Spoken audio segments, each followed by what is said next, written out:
Is that a beep on your end or on mine? Oh, did you get a notification that the stream started? Yeah, but it only shows up on my phone. I can't pull it up in my browser. That's weird. Yeah, All it right, doesn't show you so live on. yeah, welcome to the Humane Mind Live, episode 96. This is Clayton Bigsby IRL. And I know when I say Clayton Bigsby, people are going to think I'm going to talk about Dave Chappelle because he's been in the news over the past 2 weeks. I will be talking about that, but the Clayton Bigsby thing is actually a different story, and it's... Dad, should I explain the title? No, I think I'll just get to it when I get to it. But nah. Or maybe I should. Yeah, okay, I'm just going to say it. So the IRL part is the Mind's IRL. And so the keynote speaker at the Mind's IRL event, which happened the weekend before Labor Day, the keynote speaker is a man by the name of Daryl Davis. And I don't know if you're familiar with this guy. I had heard of him, but I'd never seen any, like, I never saw the news reports on him or his TED Talk or anything like that before this week. So I'd only heard of his name and what he had done. So... Oh, okay. Yeah. Yep, I heard Tim Pool talk about yeah. him. So this man is famous, well, he was famous previously for being a blues musician, but he's more so notable now for going and talking to KKK members, befriending them, and getting them to change their beliefs. And he has converted over 100 people away from being parts of the KKK. Over 200. Okay, so over 200 people from being members of the KKK coming back to reality and being like, oh, yeah, everything I kind of believed was a lie, wasn't it? Yeah. He was the keynote speaker at the Mind's IRL event. And they tried to shut them down for being white supremacists and Nazis. Like, it's... it is... So, like, we were talking a little bit earlier about Clown World and all of that sort of thing. But this is beyond. Like, I can't even...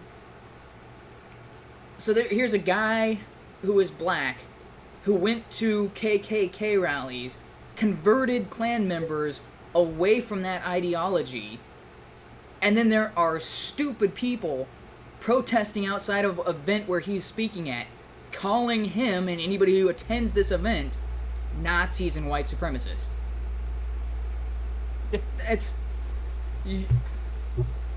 It is beyond absurdity. I don't know, like, this is something you would see on a South Park episode. Like, or a Dave Chappelle show.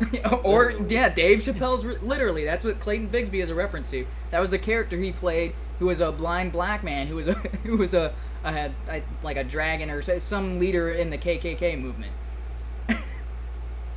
So, yeah, I had heard of Daryl Davis prior to this. I knew what he was, that he'd gone and he'd met with KKK members and befriended them. But earlier this week, I was like, okay, I'm going to be talking about this guy. Maybe I need more than just that. So he had a TED Talk. And so I'm going to go ahead and play that. Let's see if it will actually broadcast. Been having kind of hit or miss on this, but... Alright, looks like we are a go. So, make sure... Because I think on the Hangout I have to click on the actual video itself.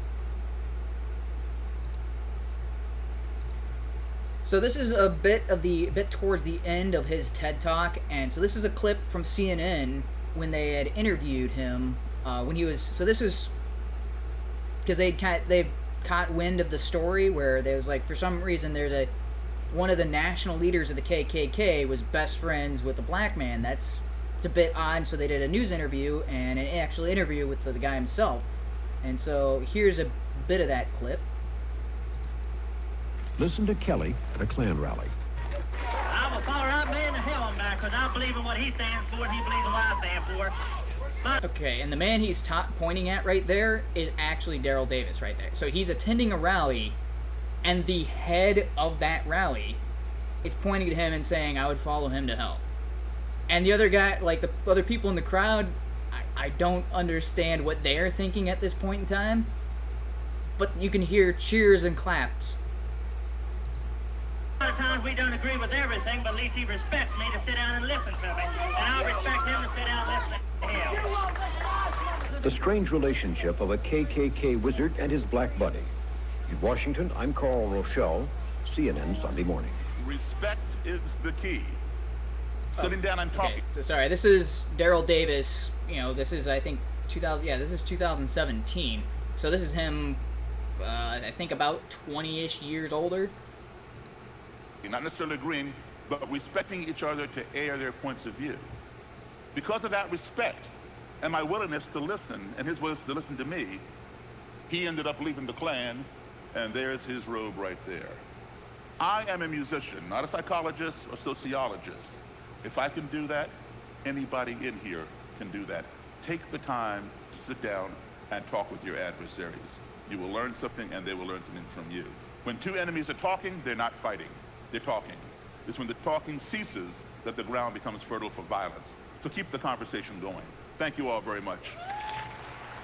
Wow, I saw that and I'm like, this guy is perfect for what the Minds IRL event was.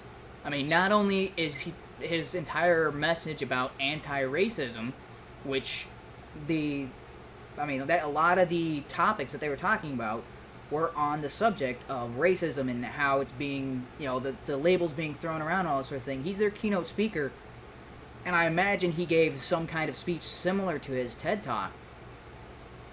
And he's real life proof that when you shut down communication and you know, talking things over and respecting the other side, the only other option is violence, and that's what we see these Antifa thugs resort to. They've refused all communication, so their only option becomes violence.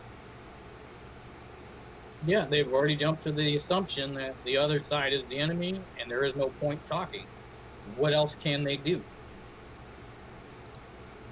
I mean, yeah, that's a very powerful sentiment. I 1,000% agree. I've heard a lot of other...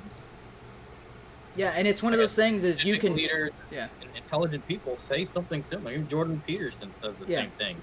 He went on that whole see whatever bill in Canada, and he doesn't want to be forced to have words put in his mouth. But if he's sitting down with an individual and they say, hey, I prefer this, he'll oblige. He'll be nice. He said he's already done that. He's just not going to have someone force words in his mouth. He's not looking for it. He's looking for the conversation. Yeah. And there's plenty of other people like that. That's the same thing Martin Luther King Jr. was asking for. Just a conversation. Yeah. And this guy has proof. Like he said, over 200 people that were members of the KKK, active members. Like this guy was... He's not just a member, some random like, he was a head of a national chapter. Like, he's... I forget the term he used, like Imperial Grand Wizard or something like that. Because they use, like, bizarre wizard and dragon names and stuff like that. Yeah. It sounds like a... It sounds like a club you would have come up with when you were, like, 8. Yeah. Oh, yeah? Well, I'm the Emperor Boss guy. I'm the Emperor Samurai. Well, I'm the... I'm the Megazord.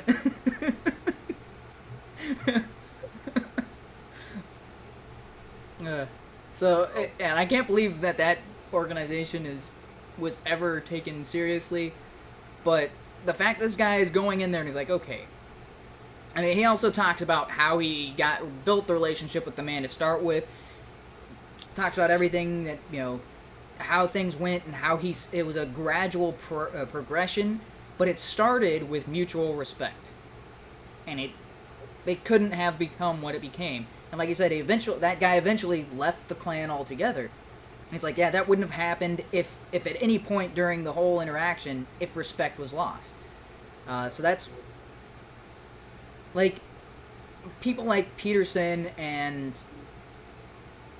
even MLK, they could point to these being sound theories and sound principles, or they could point to other people's examples of that occurring, but to the best of my knowledge, Peterson doesn't have, like, yeah, I did this, here's the proof, Whereas Daryl Davis is like, yeah, this is something I actively did. I didn't.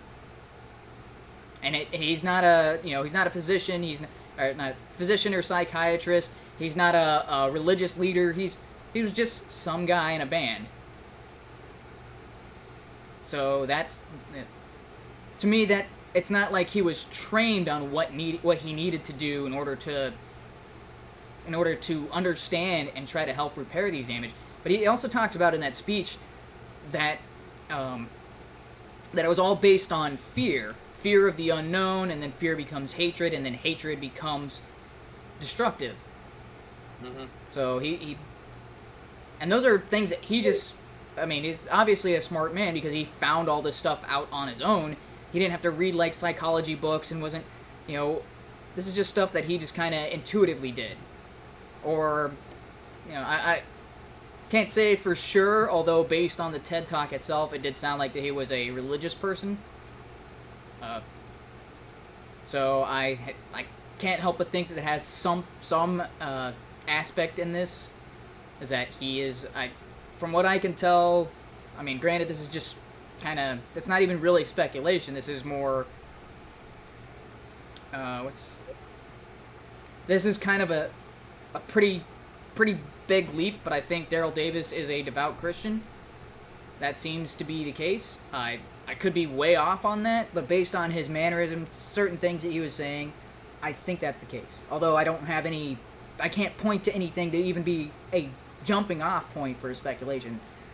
It's just kind of, yeah, watch the full video. Oh, I didn't link you that video, did I?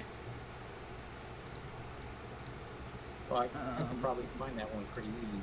Yeah, it's pretty easy. It's the TED Talk with him. Davis TED Talk. Yeah. It's Daryl. Yep. Yeah, I got his name already pulled up on Google. Yeah. But I do have some, I guess, theories and questions on that. I was kind of saving that for whenever we actually get toward reviewing, what is that? The Communist Manifesto. Oh, yeah. It relates into the idea of Marxism.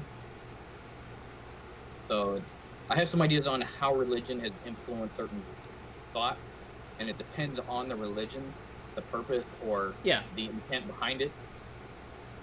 But I don't know if I want to say that or going that into this, because it's a perfect example of why you would jump to the assumption you think he's a Christian. Yeah, well, we could say that for the Communist Manifesto, but I mean, we'll just finish your idea, I guess. My idea is that humankind are innately afraid of what is unknown, and the best way that humans learn is through experience. Mm-hmm. Well, I can be shown videos. I can have an older person tell me, "Hey, this is how you do it." But until I do it for myself, it's still unknown. I may have a vague idea, but it's still unknown. So if I'm raised my entire life with certain ideals, certain beliefs on worldviews, without experiencing it or challenging it on my own, it is still unknown. Therefore, you're correct. It kind of falls into that realm where it starts with fear, and then it becomes an adversary. It becomes something of which you are drastically opposed to, because it has now surpassed a fear level. It is something that is now in direct opposition to you for whatever reason, because you never actually investigated why you were afraid of this in the first place. This is what causes racism, right? Mm-hmm. If you either had a bad experience with another race growing up, your brain naturally says, well, all people of that look like that are probably the same. You jump to an assumption without investigating, without attributing just to the one person and saying, I shouldn't do that for the rest. So a lot of people, to break them out of that idea, they have to meet other people of that race that don't do that aren't violent, or don't mug them, or aren't spitting out some religion that they're fearful of, whatever it is, whatever reason you don't like a particular person or group of people. Just because you had one bad encounter doesn't mean they're all like that, but it's natural human tendency to just assume that. It is within our mental and basically our mental nature to associate and group things that are alike. Yes. That is something that is kind of hardwired. And it is to interpret patterns, is to create shortcuts in our brain to make living and doing things easier. So since we have this tendency to group like things, it is an easy jump to group people who look alike or who maybe sound alike. Yeah, this goes back to Plato and Aristotle, where, which one was it? I think it was actually Plato who talked about forms, when he was talking about a chair. It was like, yeah, you can look at something and know immediately that's a chair. Even if it's something like a wooden bench in the middle of a park. Rock outcrop. Yeah, or a rock, yeah. The shape of a chair, you're like, I can sit on it. Yeah. It's something that we kind of... We do it without really thinking. We just recognize, hey, those things are the same. And we start treating them like... Because like you said, with the rock outcropping, you look at that... Like, a machine couldn't see that as a chair, but a human will look at that and be like, hey, I can use that as a chair, and then you immediately start using it like a chair. And that's kind of the same thing is the people who seem to go along these white supremacists and white nationalists, they see a problem, and they associate it with something, and then they start treating anything that's close to that, and like, oh, well, all of that is part of that problem. They've made this jump between a chair and an rock outcropping, and then for some reason they look at a spike and they're like, oh, I can also sit on that. And I'm like, no, wait a minute. One of these is not like the others, or I think you've taken that fundamental concept and you've applied it way too broadly. You've looked at everything and like, oh, everything is a chair. And I'm like, whoa, no, wait a minute. No, doesn't quite work like that. You need to it seems like they never got the skill to build a distinction. Like, wait a minute, this person is like that, and this person is like that. So, oh wait, maybe that's just those two, and then everybody else is completely different. Maybe my first encounter with said form, or I guess, yeah, form is I think that was Plato. I think a good way to, I don't know. Oh, okay. But a good perspective to take on this would be that of the artist. Right? Mm-hmm. If I walk outside and it's fall, I see some leaves falling, I'm like, oh, it must be that time of year, it's whatever. But an artist would look around at all the various colors that weren't there last week. Mm-hmm. And they'll look at the sky and look at the way the wind's blowing. This is painted this kind of scene. And until I can actually take a step back and say, you know what, you're right, this is very beautiful, I kind of need something to direct me outside of what my brain just naturally assumes. Yeah. So yeah, and so you can also see this in kids, not necessarily on the race issue, but their first encounter with something shapes a lot, especially with food. Like, if they taste something, like, cause, okay, here's a story that happened with our little brother. So, our mom was feeding him mashed potatoes, and our dad was feeding him ice cream. And so, to him, they're the same thing. And so our dad gave him a spoonful of ice cream, and he's like, yeah. And then he sees anything that is a spoon with something that's white on it, and he's just gobbling it up, and then he gets a big bite of mashed potatoes, and he's like, wait a minute, what's going on here? To me, the people who fall in the white supremacists are kind of like that, is they've got spoonful of ice cream, and then a spoonful of ice cream, and then a spoonful of ice cream, and they never got that mashed potato to be like, wait a minute, not all spoons with something white on it are the same. Yeah, I mean, they never got... They have failed to take that step to, I guess, put themselves out of the situation, take a step back, and say, here was a bad instant, but the rest are not like that. Yeah. Yes, there are some commonalities between black people, but that's to be expected because they are a culture. It happens. There's some commonalities between Germans, Italian, Chinese. I mean, there's a lot of commonalities, but it does not ever mean that every person is the same. Not all Chinese people are the same. Not all Asians are the same. You know, there's a difference between Chinese and Korean, even though we consider them Asians. On the same continent, we've got Indians, and they look completely different. Mm-hmm. They act completely different. Culture. Oh, and even in India. So I work with a lot of people that are from India, and even there is a huge difference between the North and South. completely different language and culture. So it's like they're talking about you can be from one city and you speak one language. Yeah, you speak one language, you're used to certain type of foods. You work in a different city, nobody else there speaks your language. And this is like a city like within driving distance every day. Nobody there speaks your same language. They are all of a different... They're still Indian. They're still in India. And your only commonality is you both speak English. Which is very bizarre to me because it seems like almost everybody from India learns to speak English, but English is not the common language. They don't have a common language. They don't. Yeah, they've got a couple of different dialects and actually some completely different languages. Yeah. But they're all taught English as a secondary language because that's the modern world. Yes. They are all geared toward building a career in the modern world, so they have to learn that if they want to. Yeah. Without being taught English as a second language, they wouldn't be able to work outside of their immediate city. But like from what they've been telling me, like it's somewhere upwards of 80% of the people don't work in the city that they live. And the city next door doesn't speak the same language. I was like, that sounds absolutely bizarre. That you... Yeah, I think about everyone I've worked with has a long commute, and they're saying the same thing. Yeah. It's like one nation with a gigantic mixed culture that... I don't know. It probably would actually be similar to the U.S., but they're very class-based. Yes. And I know they have the same issue with like certain countries in South America with skin color attributing to class for whatever reason.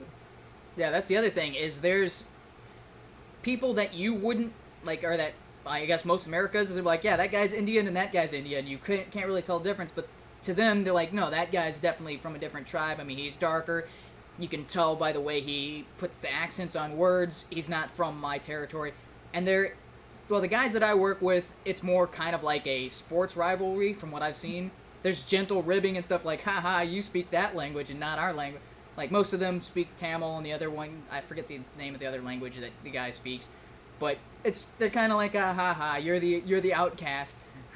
But to me, that's more like, you know, or at least from the interactions I've had with them, it's kind of like, oh, we're fans of the Patriots and you're fans of Green Bay. Ha ha ha. We're gonna beat you in the next match, sort of thing. That, to me, that's the interactions I've had, or at least my experiences. But there are people in India where it's not a friendly rivalry. It's like you don't marry somebody from that tribe, sort of thing. Yeah. It's more Hatfield and McCoy type.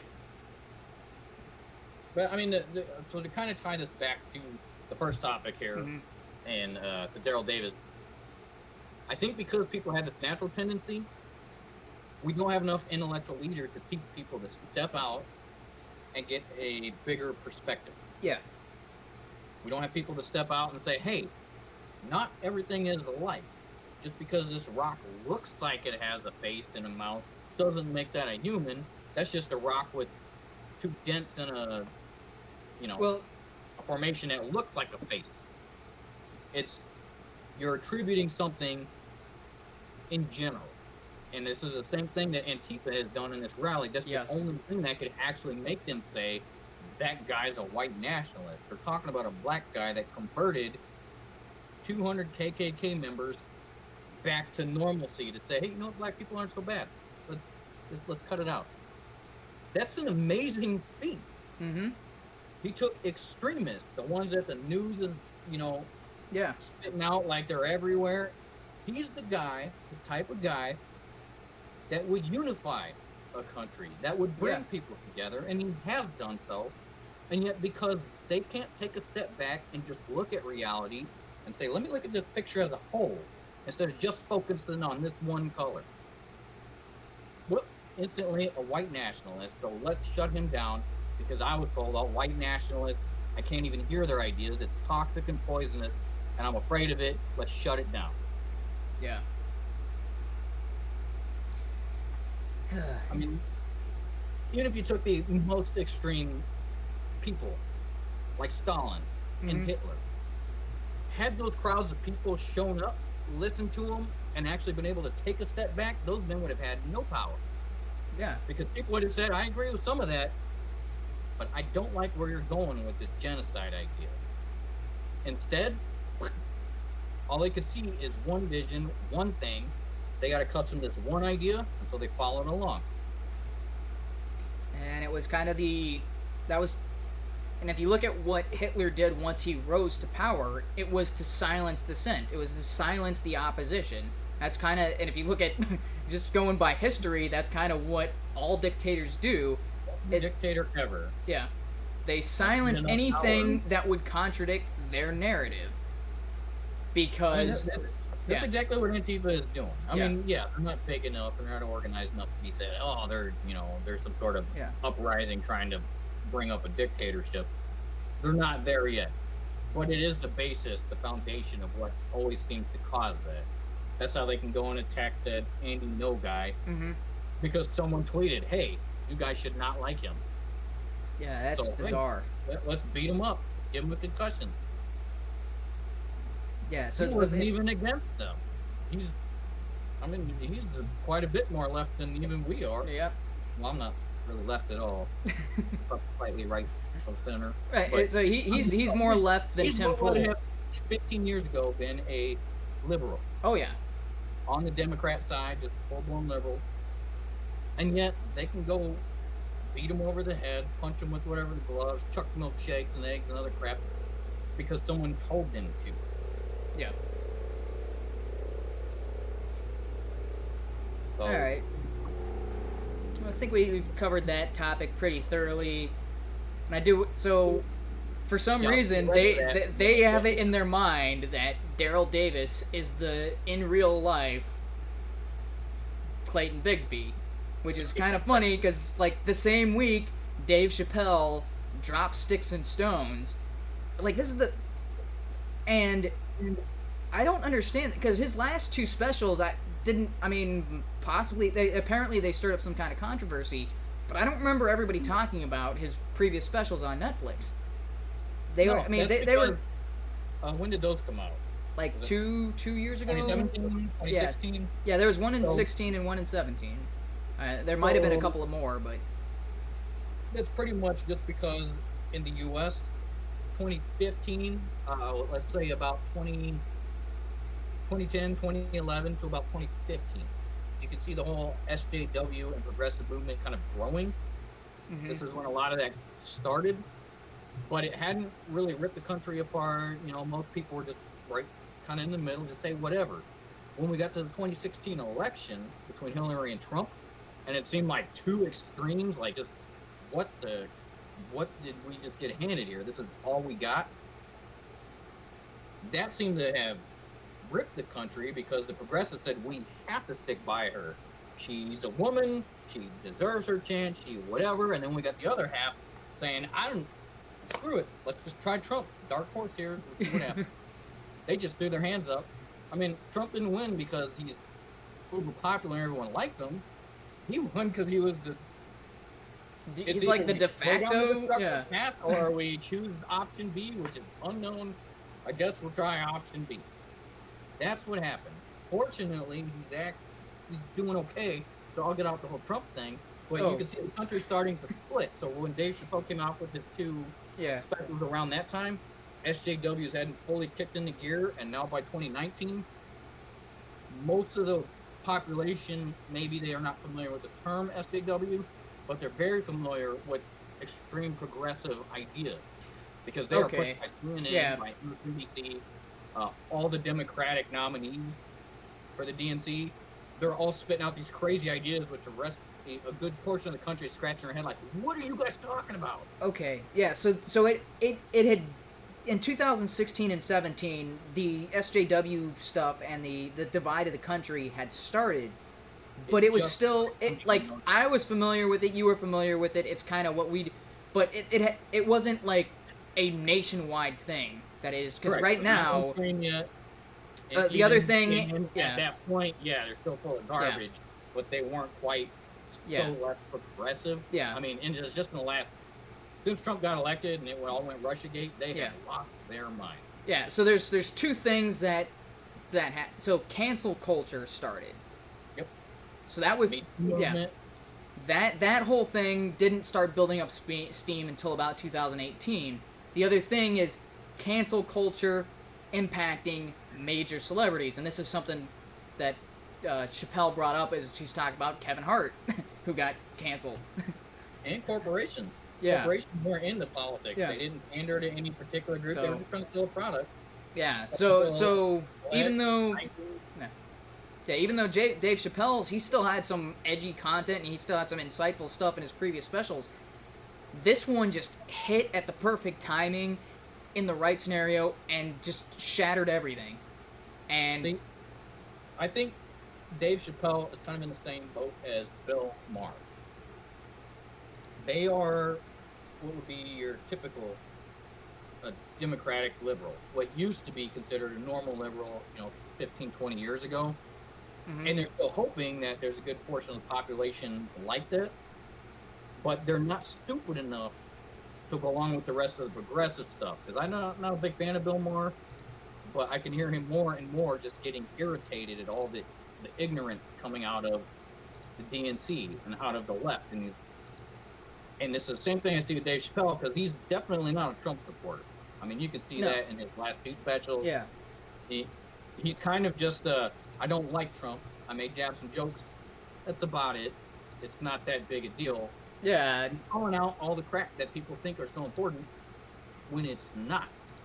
Well, because that was something he said. I don't know if he said it in the special or in the after, but he was talking about those politics. Those guys don't impact you on a regular basis. So Trump can be president all he wants. How often does he impact me? Because that was in the after special, because I think that was the best joke he told.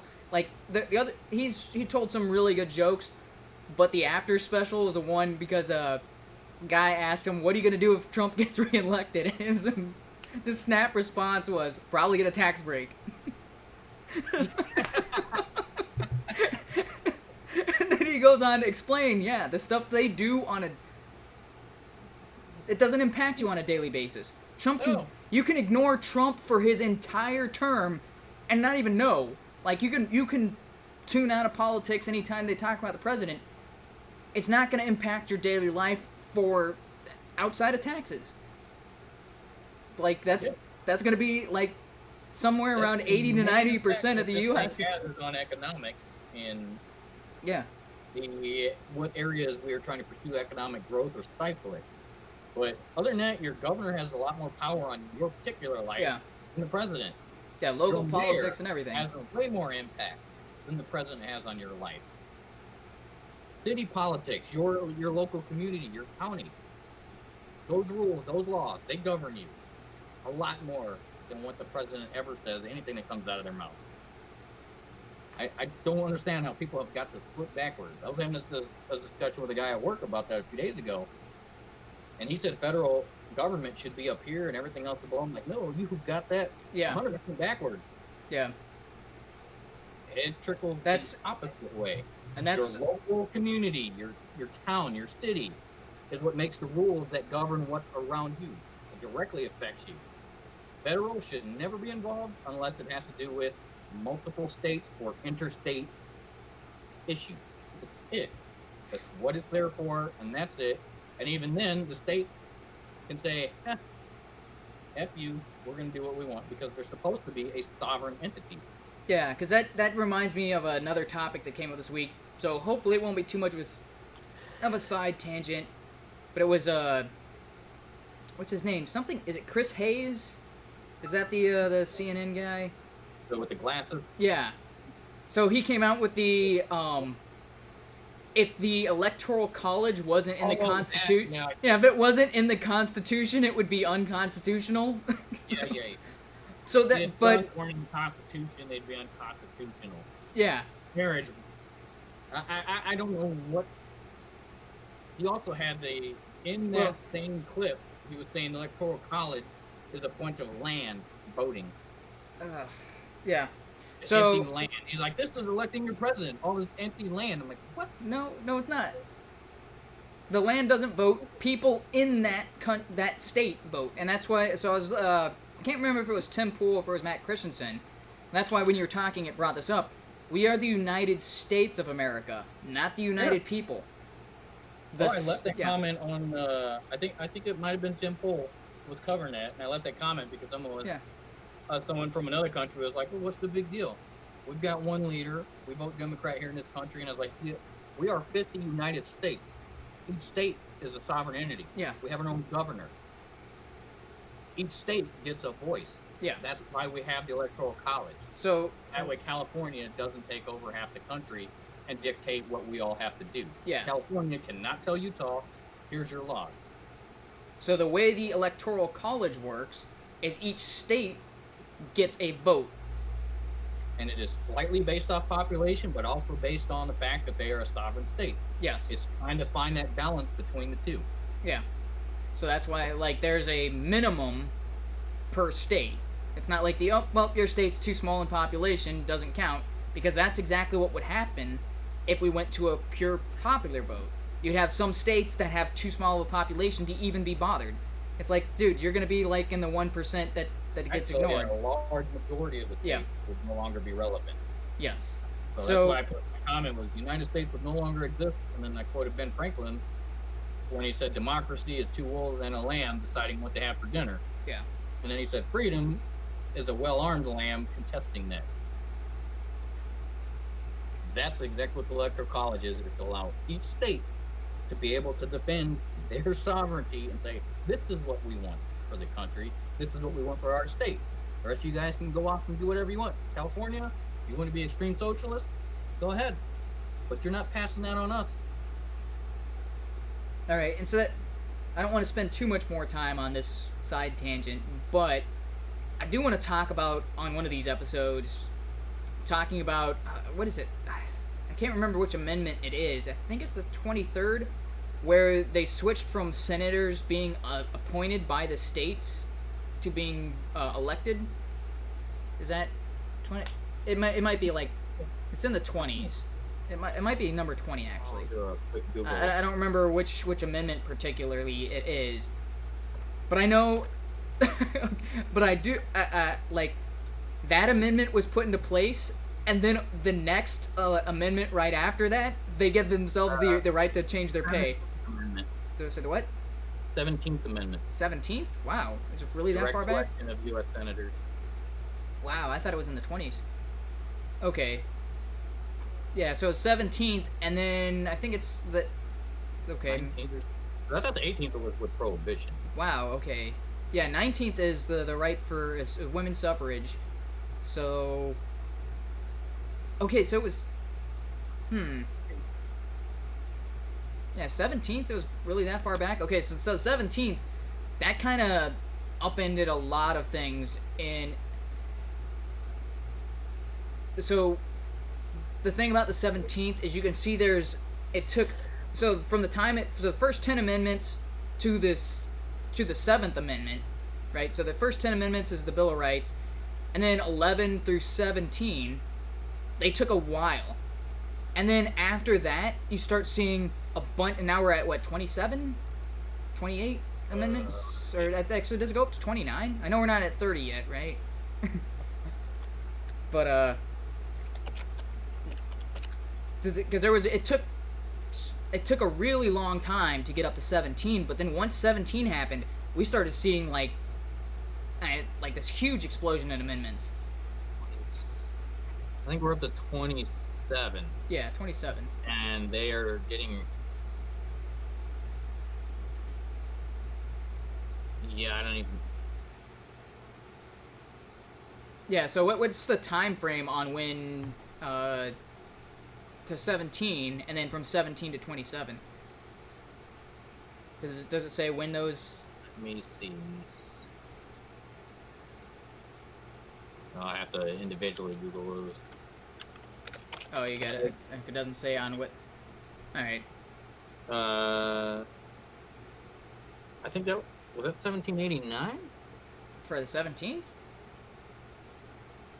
No. Oh, 1913. Okay, yeah, 1913. So... Yeah, sorry, I'm not sure where that... Yeah. I had to go wow, 1913 was a bad year for the U.S. Yeah. Thanks, Fed. Yeah, that's the Federal Reserve, taxes, and senators are now elected by popular vote, thus making them kind of not important. I mean, important, but not really. Because since the House of Representatives, okay, yeah, that's a whole separate topic. I do want to talk about that completely. This is the weird thing, because according to the same site, where it's in 1913, this says 1789 is when the 27th Amendment was passed by 2/3 vote. So That's maybe not there's even a modification to the 17th Amendment in 1913. No, that's not even remotely. But it's from the exact same site. 17? Are you sure it's not 19? Adoption of the 17th Amendment in 1913. And then the Yeah. exact same site, I'll put in 27th Amendment. constitutioncenter.org. Congress passed the 27th Amendment by a 2/3 vote in both houses in 1789. Nope. No longer going to go to that site. 1789. Wait a minute. 1776 was the Declaration of Independence. Even. I think 1789 is when the Constitution was adopted. If I'm not mistaken, right? That's 13 years later. That's. There's no way we had a 27th Amendment the same like in the original Constitution.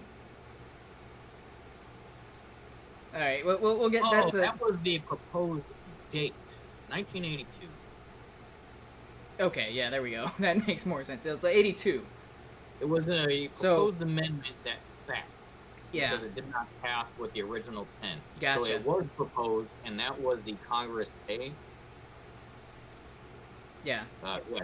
Congressional pay amendment. Yeah. And it was forgotten until 1982.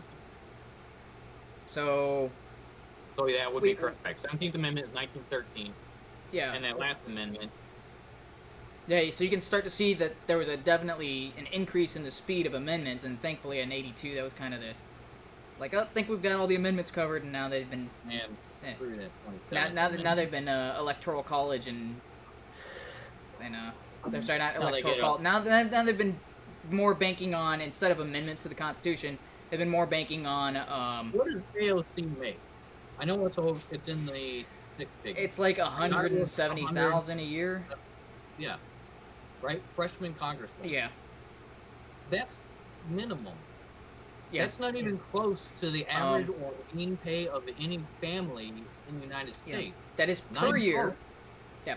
Per year, they get more than double the vacation time of any person at any regular job. They also get all benefits included in that. It's not subtracted from that pay. That pay is their take home. They get benefits on top of that. Also, one term is all you need to retire. What? Man, something's wrong there, because when they first started up Congress, it was not supposed to be to make money at all. They were not getting paid. 1 day a year. That's Congress met 1 day a year. Yeah, it was not their job. Yeah. It was something they were elected to help bring about decisions and say, here's what I'm being told for this last year. I think we need to make some decisions on this. And that was it. Not a full-time job. Didn't have full-time politicians, and they weren't supposed to be getting paid for it like that. Yep. So, a whole lot has changed, and a whole lot to undermine the intention of the Founding Fathers. And alright, that's a whole separate topic. Let's try to get back to... Okay, I forgot what, because you were talking about states versus, so talking about the local level, and the local government always has more influence on your day-to-day activities. Yes, and it's the way it was designed, and it's the way it's supposed to be, and the states are supposed to be override federal unless it becomes an interstate dispute. Yep.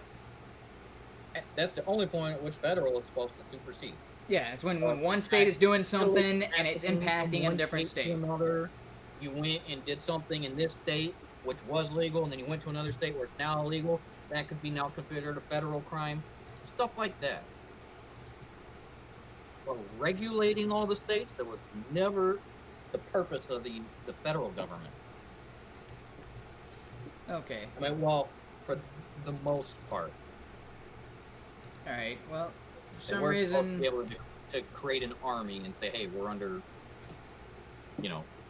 we're at a time of war, so each state needs to help contribute some soldiers, something like that. So there were some basic amenities to that, but overall, state level is supposed to supersede federal.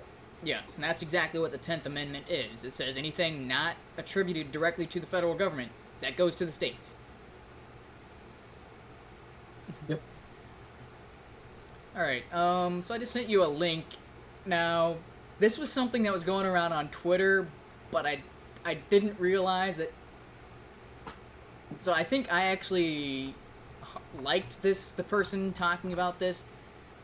I can't tell if they were being satirical or not, because I looked at the actual website and I'm like, oh, this is not a real... But this is funny. Because, people were sending this around on Twitter as if this was a legitimate news article. Because the headline here is, oh, wait, did I switch, putting the cart before the horse here. So, it's time to admit Dave Chappelle is a white supremacist. Now, I probably gave it away because I thought this was up on the screen. But, originally, people saw this and were like, they thought it was a legitimate news. But if you actually click on the link and go to the site, it's from a site called NPC Daily. Yeah, screw this guy. No, it's NPC Daily. Oh, okay, man, because I was seeing some stuff and I'm like, ugh. This... LGBT community. Yeah, it's wonderful trans community. Yeah. And dismisses the victimhood of Juicy Smollett. Yeah, okay. So, okay, yeah, okay. This is a parody site, although it's just, the line between... Yeah, because you can see right here some of their articles. It's time to admit Tim Pool is a germophobic. What's the rest of that? I don't know. Oh, and they got this inside the secret indoctrination of white people's games. It's a picture of a Klansman. I remember, I've been watching stand-up comedians for decades now. I remember growing up with a lot of stuff, even some of Dave Chappelle's earlier stuff. Mm-hmm. If a man told a joke about women, right? What was that stupid Eddie Murphy movie? Where he's the clump guy. Nutty Professor? Yeah. Remember he went to the stand-up thing, and he started off. Dave Chappelle was acting like that guy with the goofy hat, and he's like, "Women, they be shopping." Mm-hmm. Those actually used to be real jokes. Nowadays, everyone says that's misogynist. Yeah, that used to be talking about people because you see a commonality or stereotype. The jokes were meant to make light and fun of the stereotypes because it's obvious they're not all like them. Yeah. When did progressives become so... I don't even know what the term is. Whenever they lost their sense of humor? Pious. That's the term.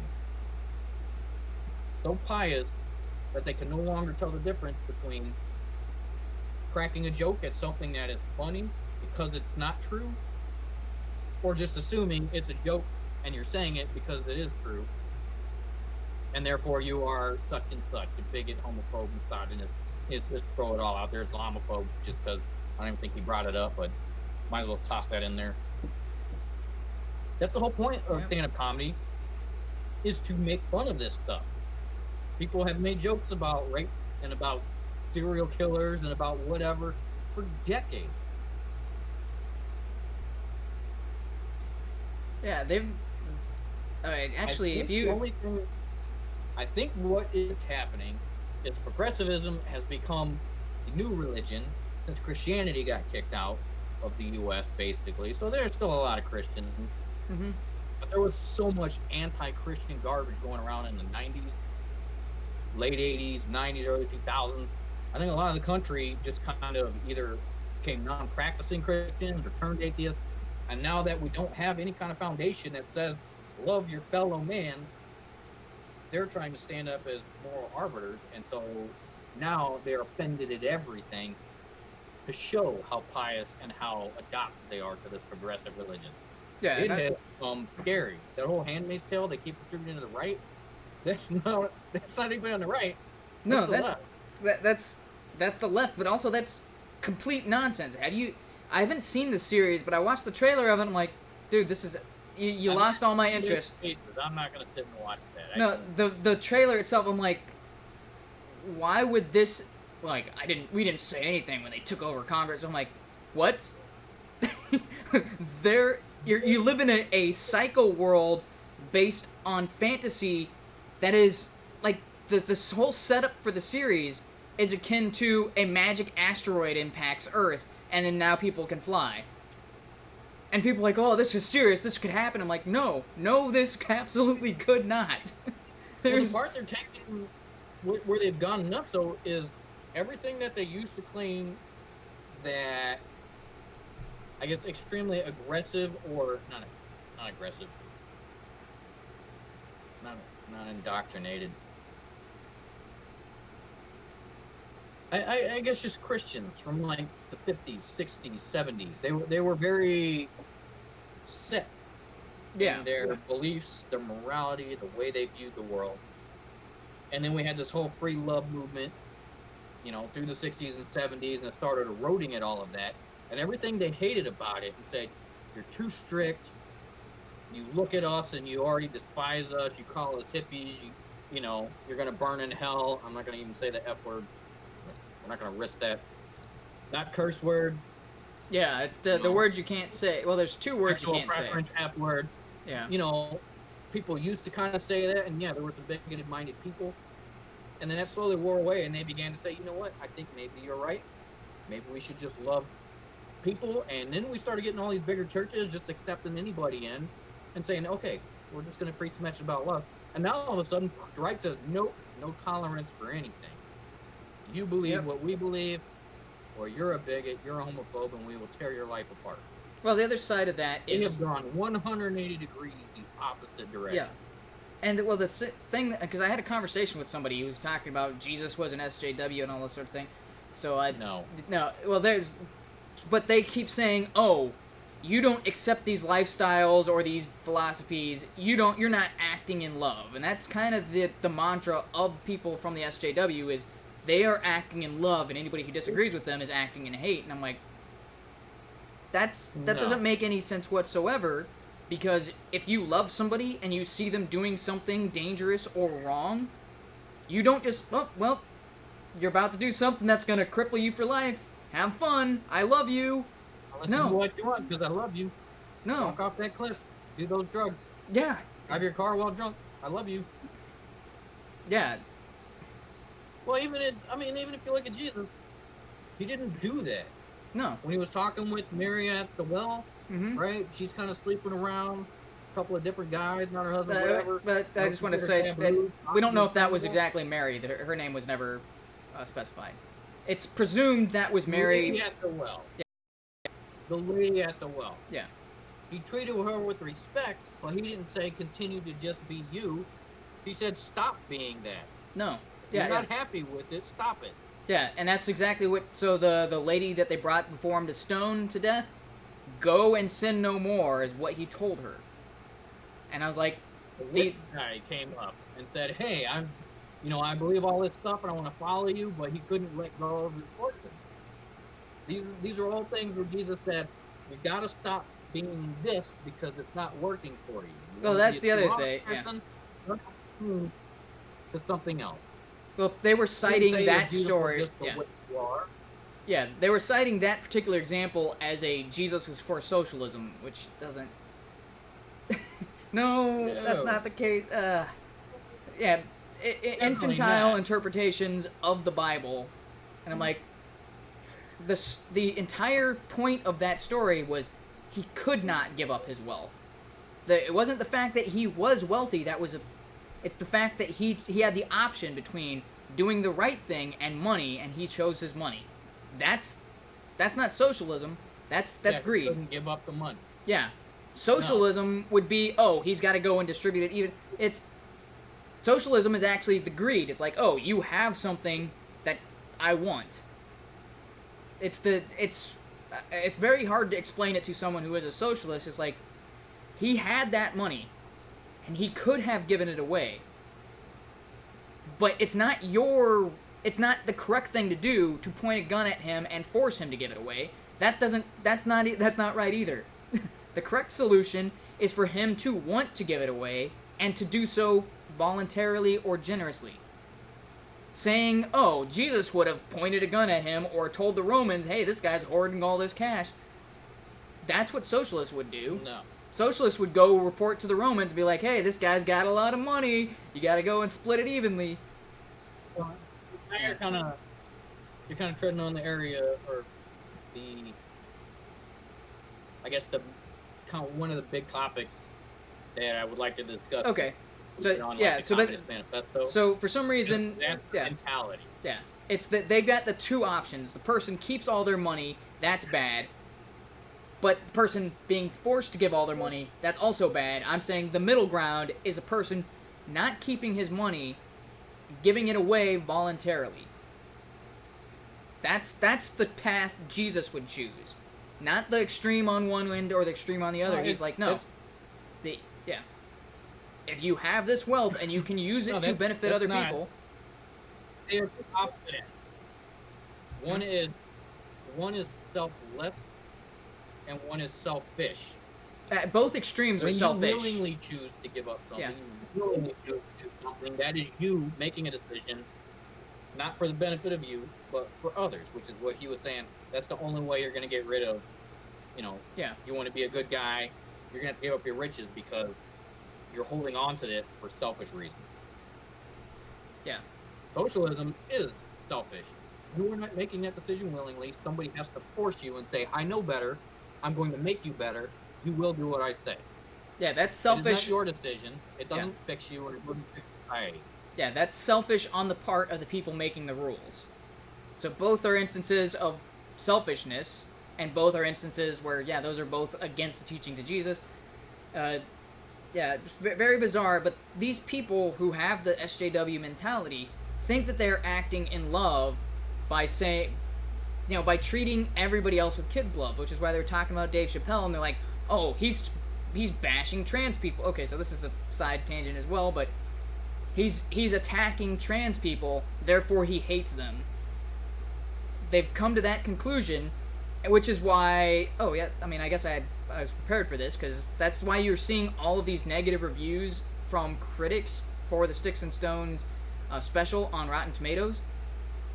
They're all, and Crowder pointed this out, all of the ones that were there at the time when he made his video were all from transgender reviewers. Everybody in that was saying, oh, this is terrible. They gave it, it had a 0%. That is no longer the case. Let me see if I can... I don't know, the one clip I saw, it looked like the audience review was like 98, no, 99%. Okay, so I've got that pulled up here. Audience score, 99%. It went up from 0 on the critic score, from a 0 to a 27%. That's because there are 3 positive reviews and like 10 negative reviews. I'll send you this link here. Give me a second. So, let me see, critics, critic reviews. So he's finally gotten some positive reviews, but these just happened kind of recently. Let's see, September 9th, September 3rd, 3rd. Okay, so he's got 4 positive reviews, and then these guys gave 0, 0, 0. All of these splats are zeros. 11 rottens, 4 fresh. Now, meanwhile, the audience score, 99%. Wow. 32,000 reviews for the audience score, and it's still at 99%. Yeah. That is ridiculous. The general public is not SJW. They're not extreme right. They're not extreme left. They just want to be right in the middle, just normal. Please stop this nonsense. A 99%, like 30,000. That is insane. Yeah.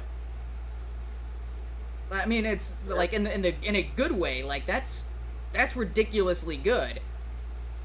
And it can't be like a troll or a massive wave of white supremacists or whatever. Oh, dude, yeah. There's like maybe 2,000 white supremacists total, which is why Daryl Davis taking 20. The general public, there would be enough negative to bring that down quite a bit. Yeah, yeah. So Daryl Davis, you said he took 200 out of the KKK. That's like 10% of their membership. Yeah, so I mean, that's a pretty large chunk. That's KKKs. Yeah. Yeah, they're nothing. They're some fringe cuckoo group. Yeah, but for a while there, it was sitting at a 0% from critics and 99% from the audience. So now he's finally starting to get some positive reviews from critics and things like that. But the special was great. He touches on a lot of topics, but he did mention trans, and people like, oh, he mentioned trans and he joked about them. Oh, that means he hates them and he wants to kill them. And it's like, no, what in the world? How are you jumping to that conclusion? You could tell from if you watch the entire special itself, he doesn't hate anybody he talks about. Like, he even defends people that are kind of like, it's like, ooh, that's kind of an undefensible, but he's doing it all for humor. Because he talks about Michael Jackson not be like, he actually goes on a defense of Michael Jackson, which I was like, yeah, I disagree with you, but he made some good jokes out of that. So that's the entire point of the special. Obviously, yeah.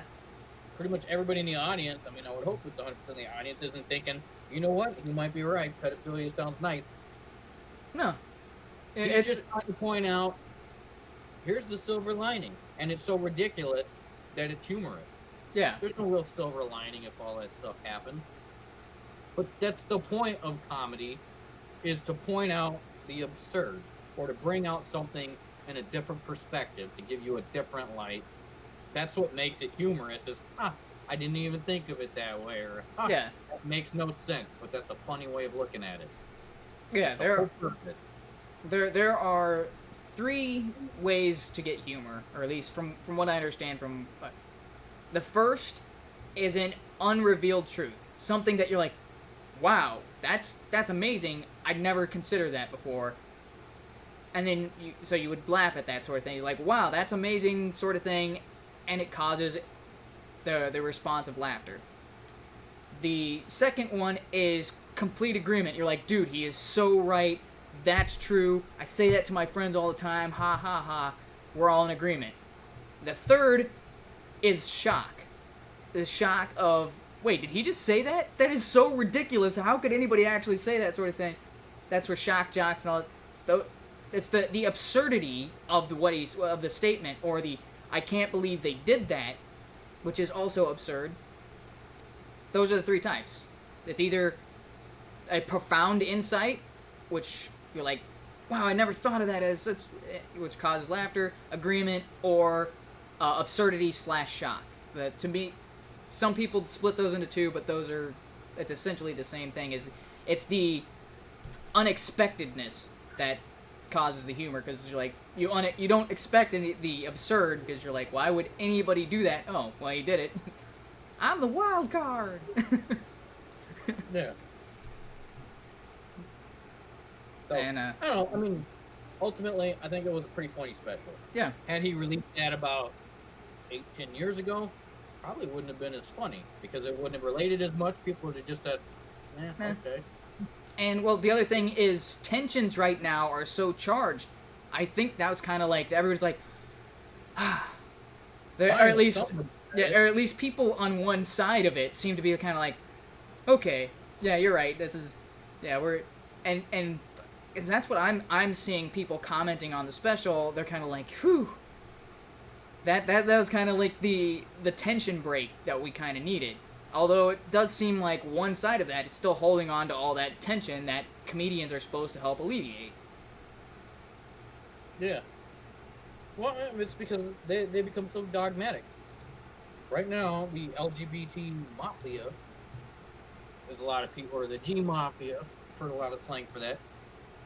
They want to be the superior group. They want to be dictating the way society is kind of run, is kind of views everything. It has no longer become a point of acceptance. It is now, we want control, and you're taking control away. We just got it. Now I'm angry. Yeah, it's kind of like, and that's, so I guess kind of shifting it to the next kind of topic, that reminds me of what Lindsey Graham said during the Kavanaugh, is like, you all want power, I hope you never get it. Because the lengths that they're going to get power, and that was kind of like, it's the most, or the more recent example of that is the climate change nonsense, where they're trying to use, they want power, and they're using climate change alarmism to try to get it. It's like, well, Trump-Russia didn't work. Kavanaugh, hey, your gang rapist didn't work. Okay, this didn't work. Oh, climate change. All right, there's so many people jumping on board with climate change. Climate change is how we get into power. And we talked about last week the 18-8 voting thing in order for climate. Well, now they spent 7 hours in a town hall talking about climate change. They talked about changing people's diets. Oh, dude, it gets even... Okay, so that's the Democrats. I don't know if you saw this, but today, a Swedish scientist was talking about cannibalism. Cannibalism as a way to curb climate change. Because right now, people eat animal products and all that sort of thing, as they're talking about making meat dishes out of human cadavers. So that way we're not so dependent on animals. That's disgusting. That's beyond... that's like a parody. I don't think it's real. Apparently, like, it's been very... Like, that's... Tim Pool reported... It's been going around. I don't think this is parody. That's gotta be. What kind of idiot would come out and just be like, well, cannibalism is a solution. Eat ourselves. Well, not eat living people. He's talking about dead people. I don't care. But, yeah, doesn't... That's ridiculous regardless. Yeah, it's ridiculous overall, but if you're thinking like them, it's the end of the world, nothing's off limits, we gotta do whatever we can because the world's gonna end in 12 years or whatever. Yep, stop breeding the cows and chickens. Let's all go green. Yeah, they were talking about, like, population limits in the climate thing. They're talking about reducing overall human population. Like, Styx kind of was like, well, if you really want to solve this, let's just sterilize people in mass. I was like, yeah, sterilize like 90% of the population. There you go, problem solved. None of that makes sense. Yeah, that's... We don't have a population problem. Except in super major urban areas like New York City, LA, just massive cities where people are congregating too close together. We have so much open land just in the U.S. Canada, mostly unpopulated. Tons of area in South America. Same thing with China. There's a lot of unpopulated land. It's just people group together in cities and talk about... We don't even cover like half a percentage of the planet. So the human race. Yeah, when I was talking with because I remember this, I was having this discussion with Loudmouth over the overpopulation issue. We were having a little bit of a debate on there. It was a friendly debate. It's unlike most of my debates with the other guys like Ham and stuff. But I talked about there was a study that came out, or it was I don't know if it was a study or if it was a... I don't remember what exactly it was, but it was talking about you could take all 7-point-something billion people, and all of us could live in Texas, and we'd all have, I think it was 3 acres apiece. Yeah. So I was like, dude, that leaves the entire rest of the world for agriculture and all other stuff. Everybody gets that much space. We are not anywhere near running out of space. The other thing that there wasn't... I'm not cramming into stupid, crummy apartments to live in a city. Yeah. Why? I don't know, but the other side of that is currently the Earth is warming, but if you look at Patrick Moore and Alex Epstein and Lord Monckton and... Oh, dang, I forget the other guy's name. 1 second, I gotta... Yeah, maybe I'll pull it up later. I've got a book from the guy. I was at the Phyllis Schlafly thing in St. Louis, and the Inconvenient Facts writer. I had a chance to sit and talk with him at that event. But according to all of those guys, we are leaving a small ice age. There was a bigger ice age, and then the medieval warming period, and then there was a dip in temperature again. It was called a small ice age. We are leaving that. We are still not as high a temperatures as there was during the High Middle Ages, and right now we're not as warm as the thermal optimal temperature. So the thermal optimal is, I put quotes around that because it's hard to say what the optimum temperature of the Earth should be, but the thermal optimal was a point in prehistoric history where the entire Earth was kind of a tropical paradise, and you can tell this by the fossil remains and stuff like that they found at that particular layer. That's when you saw the most dinosaurs. There was a large variety than ever before. Huge tropical plants. They can tell from the remains, and also there's various ways they can figure this stuff, or that they're like, yeah, that particular period in history, based on the fossil records and the ice core temperatures, they're like, yeah, that was the warmest. That was a really warm period where we saw an abundance of life on Earth. Granted, that's one of those things that I keep going back and forth in my mind. They say it was several million years ago. I don't quite accept that. I'm still weighing back and forth on how much of that. But according to these guys, they're like, yeah, that was a really good temperature because it made the entire Earth kind of like a tropical paradise. Which means there is no permafrost in Canada. Which means all of that land, there's a lot of space up there, but a lot of it is unusable for farming and things like that. If the Earth continues to warm up until that thermal optimal, also mean no desert. Yeah, deserts disappear because of precipitation. We're seeing that the Sahara Desert has shrunk for the first time. This is something like happened over the last couple of years. Usually deserts expand. Like every year over a year, a desert will increase in size. In the last couple of years, they haven't started shrinking. I should clarify. The growth of these deserts has been waning. Like the amount of growth. So right now they're still slightly growing, but they're not growing as rapidly as they usually do, which means eventually they're going to get to the point where they don't grow at all, and then they're going to start shrinking. And that's because there's more water vapor in the air, there's more precipitation, there's more storms, these places are getting more vegetation. So the other side of that is the overall greening of the planet, because there's more CO2 in the air, which means plants can survive in areas where they previously couldn't due to lack of oxygen. All right, for them, CO2 is their oxygen. I mean, they're having trouble breathing because of the lack of CO2. But if there's more CO2 in the air, they can breathe easier. They can live in environments that would normally be hostile to them. So they've started to encroach on deserts. So that's part of the slowing down of the growth of these deserts, is more plant life is moving in to what was previously uninhabitable land. So as the Earth starts heating up more and more, those deserts are going to disappear. Those permafrost, which are also deserts, are going to disappear. We're going to increase all of this land, and we're going to have much more vegetation and more animal life as the result. That's because they're based on predictions from people who are not climate alarmists. They're saying parts per million of CO2 in the atmosphere of 700 to 800 would be ideal, and then we would see a temperature about what they are basing, or I guess not predicting is not the right word, but the optimal temperature that they've calculated that existed during, I think, was it the Mesopotamia era? I think that it was Mesopotamia. No, is that the? Am I missing up things? Are you talking about human history? No. This is not human history. This is they're prehistoric.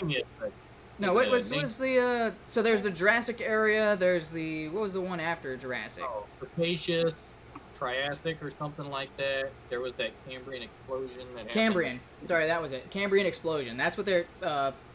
The Cambrian explosion was during what has been dubbed the thermal optimal temperature, because Cambrian is not just All the rest were kind of eras. The Cambria explosions, where they saw a bunch of new species. They've got a lot of fossil remains that, like, dude, just an explosion of life.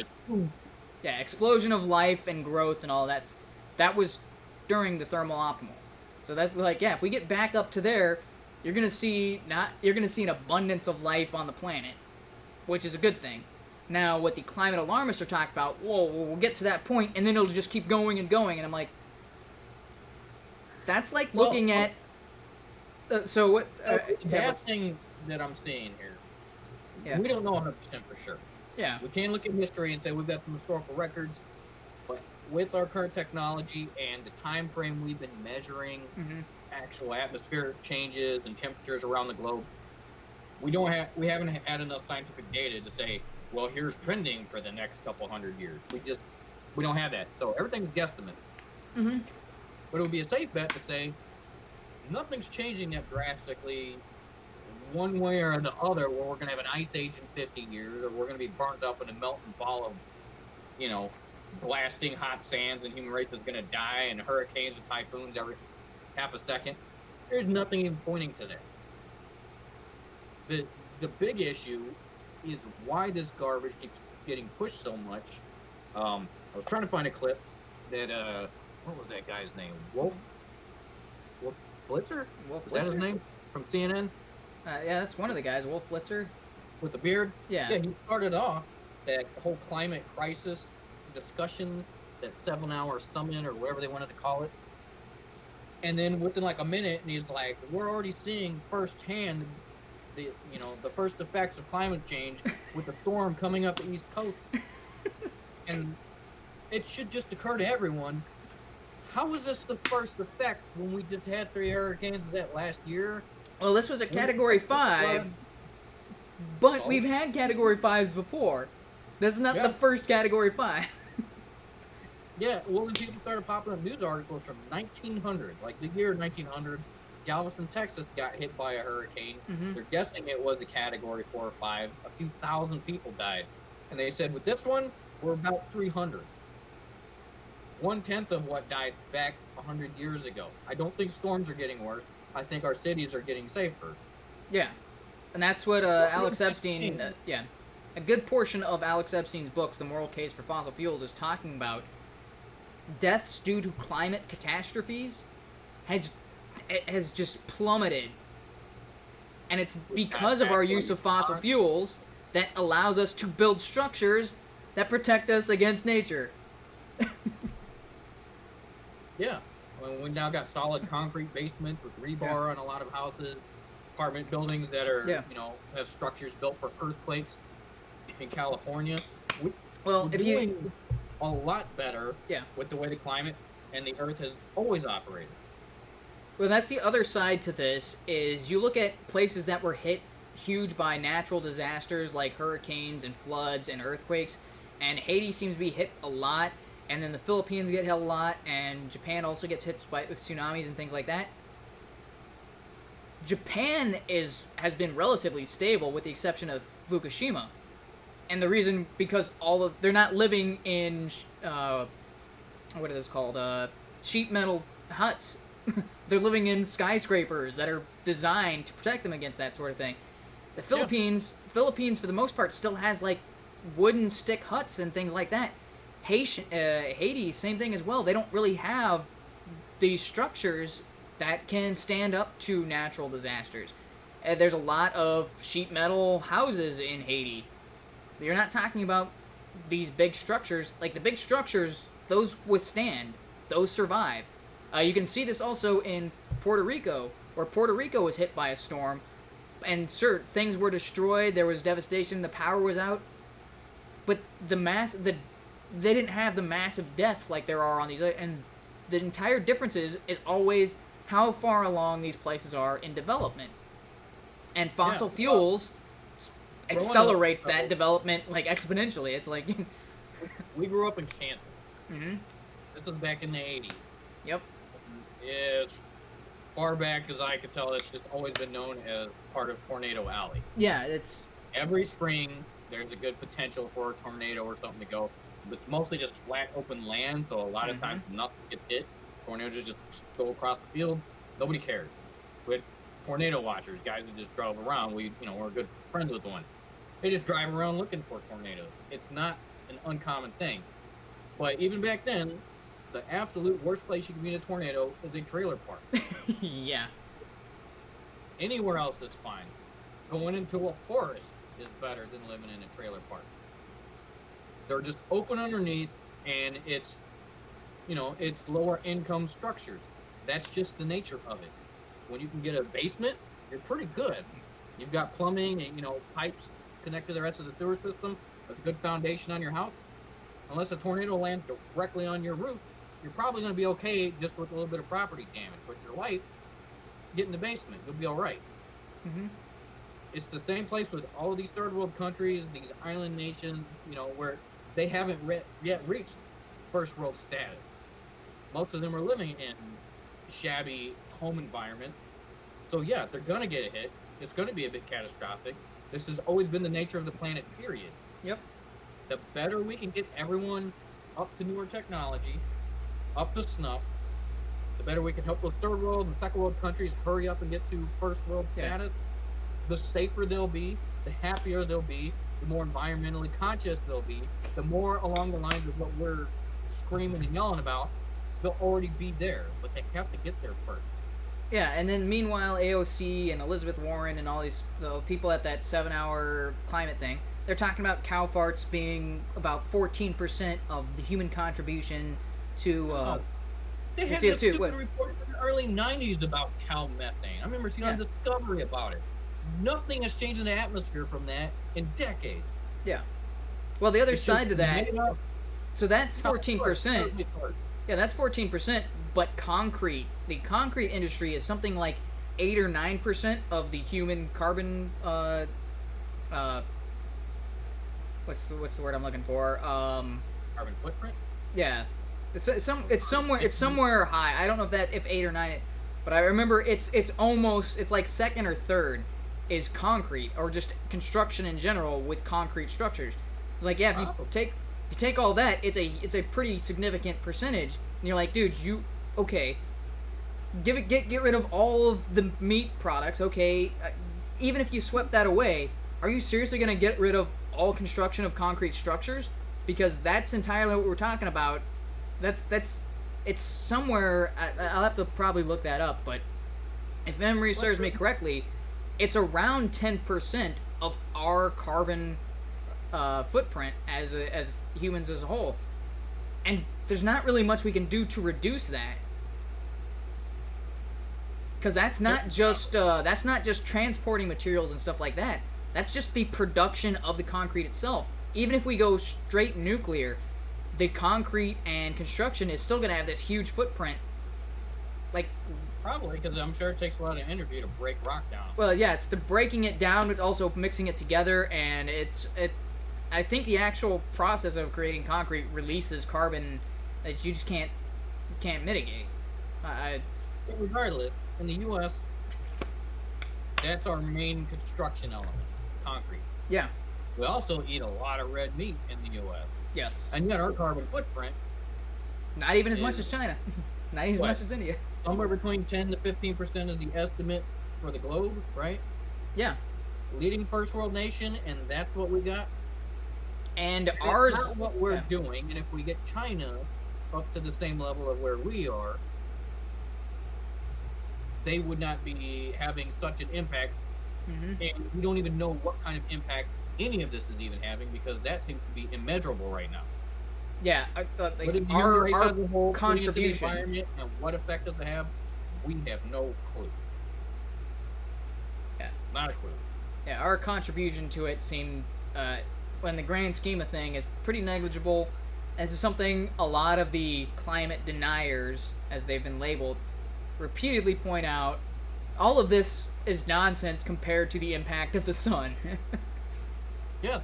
The core temperature of the Earth and the sun. Those are the two things. Yeah. The core temperature, period. Yeah, you're talking about, like, even if we burn... Well, because, I mean, Alex Epstein kind of makes this, like, if we burned all of the carbon that we know of in the planet... If we managed...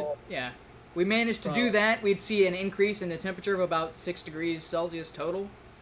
That's all of the carbon in existence on the planet. If we somehow manage to burn it all. Burn all the forests down, all the plant life, everything. About 6%. A scientific article, maybe it was from 2007. Or, sorry, about 6 degrees. That's 6%. But there's these two Jewish guys, scientists, and they were saying, they have a counter proposal. They're saying it's mostly to do with space dust, the sun rays, and clouds. Yeah. And depending on cloud coverage is how much radiation gets reflected off and how much of the space dust gets absorbed in the atmosphere. And that has a bigger impact and has nothing to do with us, and it just fluctuates. Yeah, because you would expect with more cloud coverage that it would be cooler because we're blocking the sun's rays, but it has a reverse effect. But the clouds are formed from the space dust, and it becomes ionized and clings together from the sun's rays. But then they disperse after a while, and so it just depends on what's happening around us. We happen to live in a great spot in the galaxy where stuff just works. But it's not because of us. And I forget the percentages, but if you don't account for water vapor, I think he said, it's because it's Al Gore, like, CO2 makes up, like, 40% of the greenhouse gases. I'm like, that's because water vapor on its own makes up 70 to 80% of the greenhouse gases. If we just discount the majority of it, then carbon is a big factor. I'm like, but if you don't discount 78, then carbon is a pretty small, almost negligible.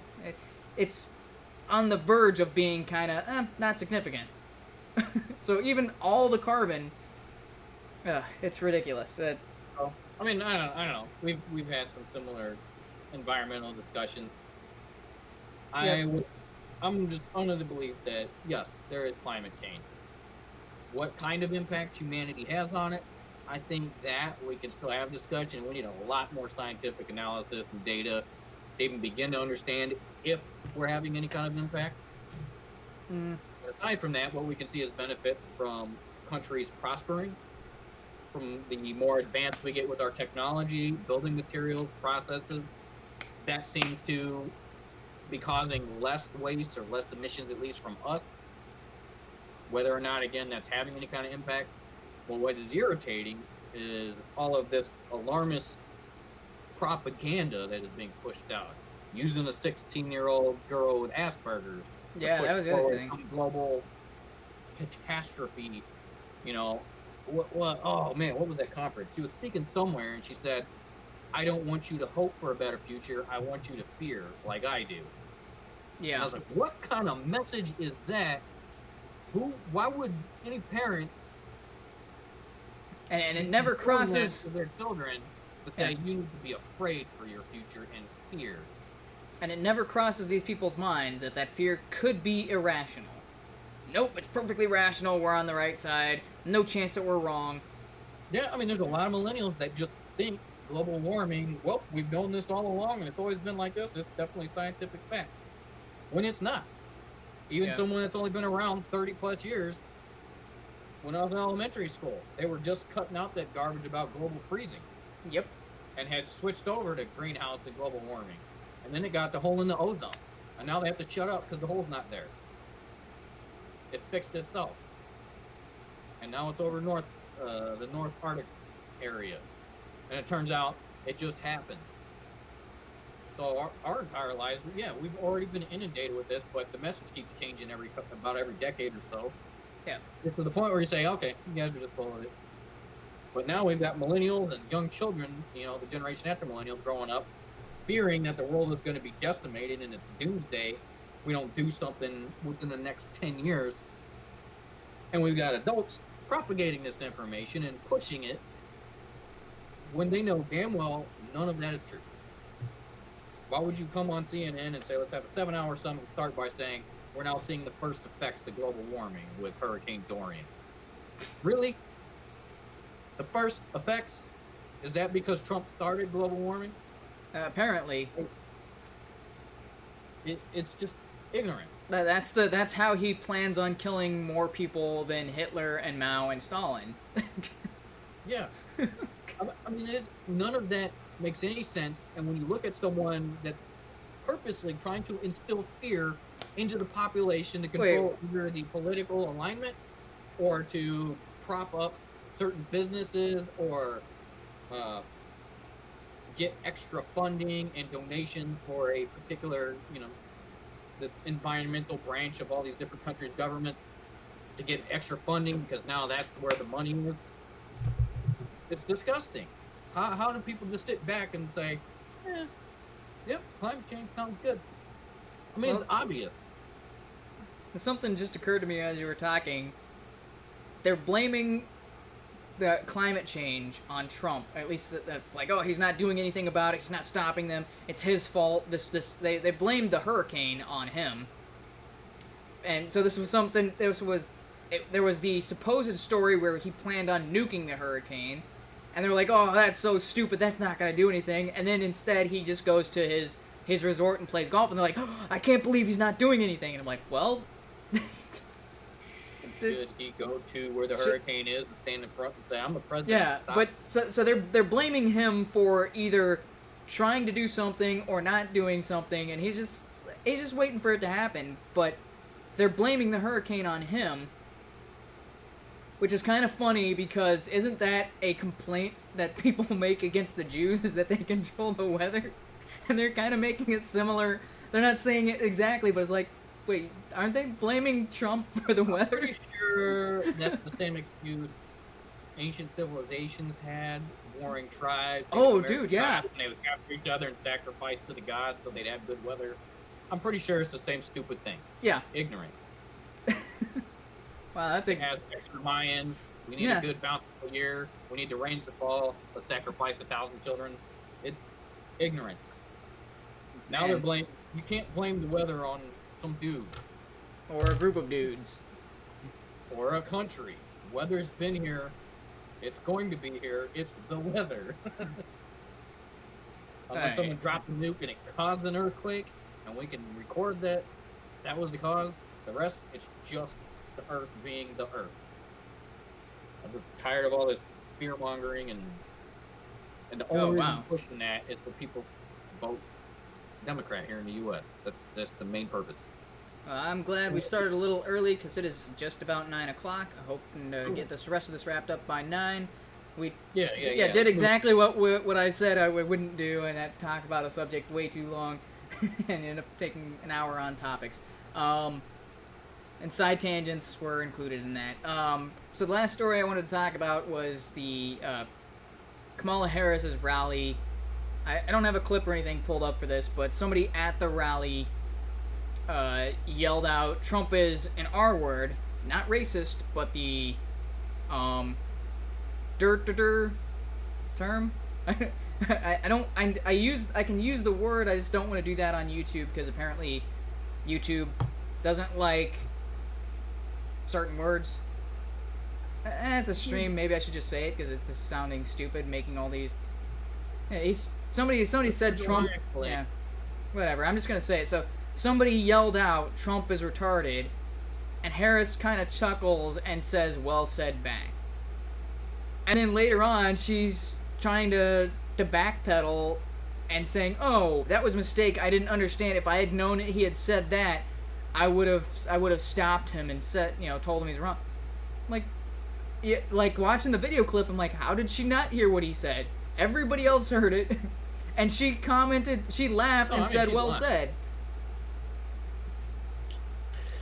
She's obviously lying, and news articles and all these places are covering for him, like, "Oh yeah, obviously she didn't really know what he said."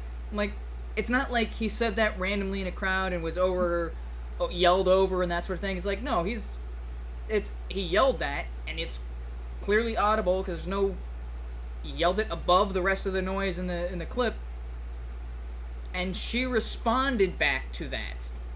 That's the thing that doesn't make any sense. It's like, this is well, I mean, there's a couple of issues with that whole thing.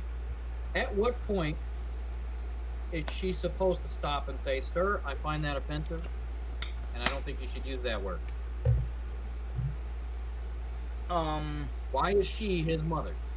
I don't know. And if he wants to say something like that and offend a bunch of people, then who cares? He said something stupid, and he can look like a jackass. Yeah. It's like someone out in the crowd yelling the N-word, and you say, "Sir, the N-word is not appropriate." I think they know. Yeah. I think you already know. There's no point in me even commenting on it. Ignore it. Yeah, and she didn't think there was anything wrong with it. She it. wants to laugh at it, and then later has to apologize and say, "Oh, I'm sorry. I didn't know that he was talking about that. I was referring to the earlier part of what he said." And it's just flat out lies.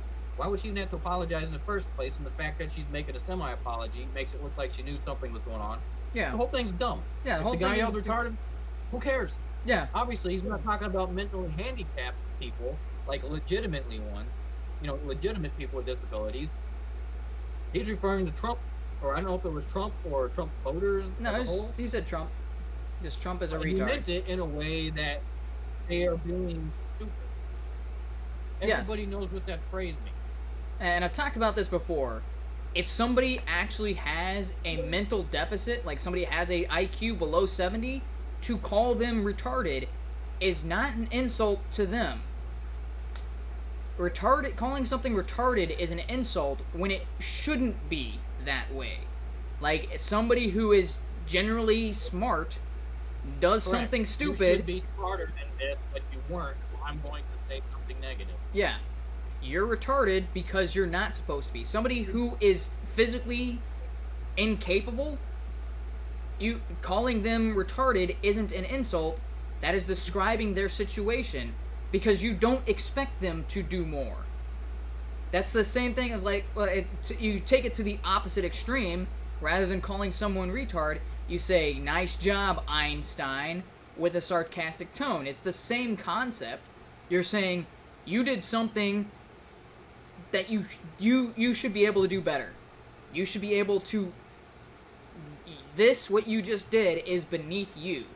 Now, someone who has a very low IQ, it would be like, this is beneath you, would be to do, if they do something, like, because I had to deal with this when I was working with people that had mental deficiencies, when you're like, because they will take advantage of people, yeah, they have an IQ of 70, that doesn't mean they're completely helpless. So what they would try to do is they try to get away, "Oh, I can't do that, you gotta do it for me. Oh, I don't know how to tie my shoes. Oh, I can't do this." I'm like, dude, you know how to tie your shoes. I've seen you do it before. Tie your shoes. And they'll try to get away with it, and then you're like, and then eventually they give up and they'll just tie their shoes. So saying you know better, you can say that to someone who does have mental deficits, like pretending you can't tie your shoes when you clearly have the ability to and the mental capacity to do it. That's something, yeah, if I called, granted I wouldn't do this because I was dealing with kids. Like, if I was dealing with an adult who was trying to pull that, I would be like, "Dude, stop being a retard and tie your shoes." And I was dealing with kids, so you gotta, kid gloves. Even if I was dealing with a kid who wasn't retarded, who was trying to pull this, I wouldn't. Yeah, anyway.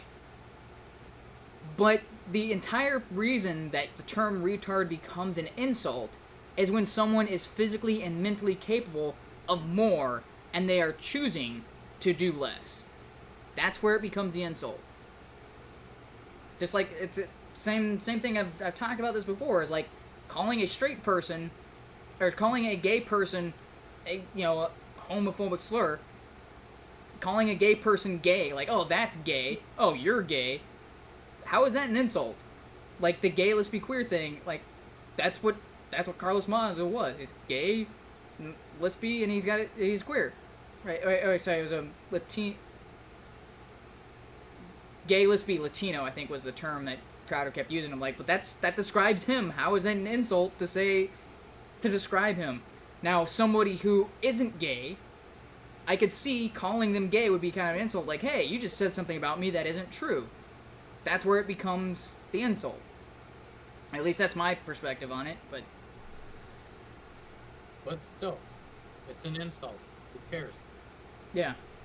It seems a little odd that people would be like, "Oh, I can't believe this guy said that, and how dare you." But the odd thing is she pretends that she didn't understand that he had said this word, but it seems clear at the time of the event she thought there was nothing wrong with it. People call her out on it, and she's like, "Oh, I'm sorry, I didn't." I was like, if you didn't... I probably would have admired her, actually, just a tiny bit more if she said, "Yeah, I heard him." And that's what he called Trump, and I thought it was hilarious. That's why I laughed and said, well played. Yeah, well said. Whatever she... Yeah, well said. But the thing is, she claims that...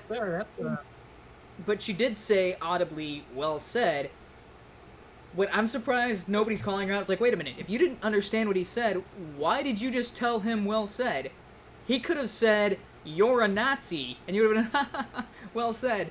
He could have yelled out, gas the Jews, and you'd be like, ha ha ha, well said. What? What kind of... How do you respond well said to something you don't... Yeah, well, I think it does, because you're like, wait a minute. You just wanted to let... You can tell she heard exactly what he said. Yeah. She laughed when he called Trump retarded, and then immediately said, well said. I mean... Yeah, that seems pretty obvious, because he could have said... Yeah. She's pretending that she didn't understand him or didn't hear the whole thing. Explain it or say, I've got to prove that she's lying or logic. It's just, she's lying. Yeah, she's lying. It's extremely obvious, but the whole situation is stupid. How is that new? Who cares if that guy said somebody was retarded or a group of people were retarded? Nobody cares. That's not a thing. And I think if anybody was mentally handicapped and watching that was the least of their concerns, is what that guy said or whether she chuckled, because she wasn't thinking of mentally handicapped people when he said it, and neither was he. They were just thinking about they don't like Trump and think he's stupid. So who cares if she laughed at that sentiment or that thought? They want to say that, that's fine. Yeah, but she only tried to walk it back when somebody brought it to her as something that shouldn't have happened. And then she's trying to cover her tracks and be like, okay, that's the dishonest part, is like, somebody said that this was offensive and that you shouldn't have done it. And, oh, no, I didn't do... It's the... Yeah, I mean, this is the criticism of Kamala Harris the entire time, is that she's doing... What do you want me to say? That's the best thing to do is just shrug your shoulders and think, so... Yeah, over-pandering politician. Agree with if they're questioning her on that. That's exactly what I would do. Just so. I didn't say it. All right. Well, spent too long on that little small topic, and I'm gonna send you a link here for the next video clip. Don't know if you want to watch the full thing or not. I'm starting about the 19. Sorry, what? You what? Am I lagging at all on your end? I think you just lagged there a little bit when asking that question, because it got muffled. I couldn't hear what you're saying. Oh, I can't tell if that's my end or your end, but at least on the Hangout section, things are getting pretty choppy. I think that might be your end, but I'm gonna go ahead and play this, this next clip. I don't have a lead into it for anything like that, but wrapping up the show, and hopefully... So the next few things, these are just kind of feel-good stories that have been going around this week. So this is the Carolina Panthers head coach and a little 12-year-old boy who started a lawn mowing business and what they decided to do with him. So this is the Carolina Panthers and Lowe's. Good to see you. How you doing? Good. You're doing a heck of a job around here, huh? Yeah. That's pretty cool. So you got your own lawn mowing business, right? Yes, sir. So what prompted you to do that? So I just want to save my money up for college. Uh-huh. Oh, I like that. Oh, yours, a little Panther blue there for you. We got a cooler for you with some stuff inside. This is really cool. This is from our guy. We told Cam about you, and he wanted to make sure you got an autographed Cam Newton football, all right? Oh. All righty, buddy? Thank you. Hey, but we think what you're doing is really amazing. It's really impressive, just the fact that you're learning all these life skills. Yes, sir. More importantly, you're not just thinking about yourself, but you're thinking about your mom. You know, you want to take all that burden of you, her having to spend money for you to go to college. You want to earn your own. And so Lowe's and the Carolina Panthers want to say congratulations and hey, good luck with everything. All right, bud? Thank you. All right. All right. That's awesome, dude. That kid must have some very exceptional parents. Yeah. Well, unfortunate. So that's mostly a feel-good story, but unfortunately, people are commenting on, why didn't, Lowe's and Panthers are greedy, why didn't they just pay for his college outright? I'm like, man, The kid to work hard and push for his dream. Yeah, and this is even made a comment about how admirable that was. Yeah, and they didn't need to do anything for this kid. The kid was already doing his business. I don't know if you could tell from the clip, He's already getting paid for it. Yeah, he's getting paid to mow the lawn.